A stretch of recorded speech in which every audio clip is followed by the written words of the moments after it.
ഈ അടൂർ ഗോപാലകൃഷ്ണൻ പറഞ്ഞതിൽ എന്താ തെറ്റ്?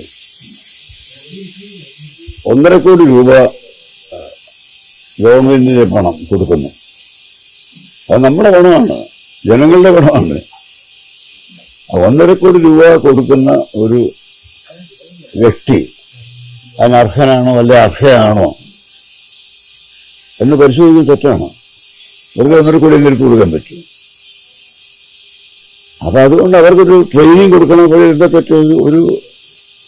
ഒരു മാസത്തെയോ അല്ലെ 2 മാസത്തെയോ ട്രെയിനിങ് കൊടുത്തതിന് ശേഷം പടമെടുക്കാൻ അവരെ നിയോഗിക്കണമെന്ന് പറയുന്നത് എന്താ തെറ്റുള്ളത്?